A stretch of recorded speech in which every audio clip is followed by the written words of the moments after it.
Monster and Red Bull are energy drinks we often see college students sipping for an energy jolt. Yet, many don't consider the health effects and marketing strategies behind every can. Sociologist Frank White is here to talk about the health research and advertising strategies of energy drinks. Well, thank you so much for being on the show again. Well, thank you for having me again. All right, well, how did you become interested in this line of research? Well, I teach a class called Drugs and Society, and recently I was teaching a class on caffeine and nicotine, which are minor stimulants, and we also talked about the combination of caffeine and or energy drinks and alcohol and the problems associated with that too. So it just kind of fell right into my line of research. So what are some of the findings? For the energy drinks? Mm-hmm. Well, we find that a lot of the energy drinks are top loaded with sugar and caffeine. And when you have that kind of combination, you get students who start using that as a substitute for food and a short-term boost in the afternoon. And because it has a boost and then a crash, we see some problems associated with that as far as performance. Mm-hmm.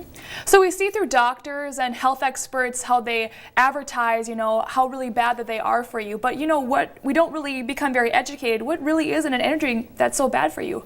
Well, if you look at the ingredient list, first thing you probably notice is sugar. So you have a lot of sugar, and taking 2 or 3 daily amounts of that is not good for the system when you got kids who are obese or diabetic or things like that too. And the second big concern is the amount of caffeine you see in each one of those as well. Caffeine's an addictive drug and has some short-term and some side effects that can be damaging in the long run.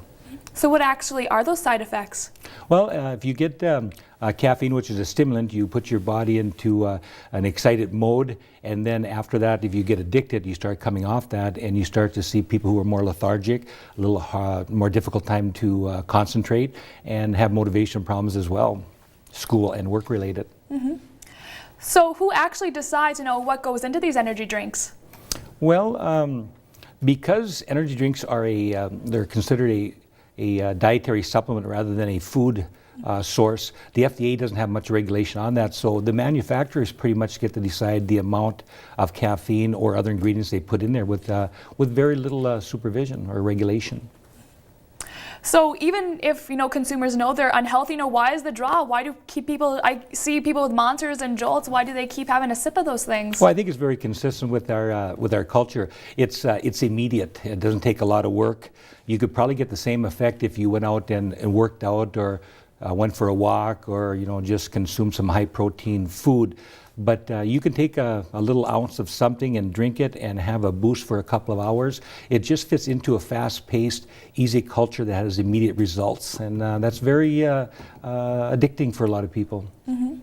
So what we're now seeing in these line of products is this subset that you can get a 5-hour, energy boost in like half the size of like a can of Jolt.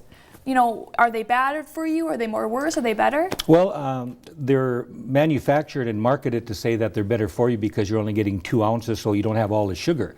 But you're still getting all the caffeine. Mm-hmm. And the drawback in that is that if you only have 2 ounces, that's about 3 sips. So it isn't hard for some people who are younger to take 2 or 3 of those in the course of a day and get probably twice the recommended daily allowance of caffeine in their system, which is not very good either.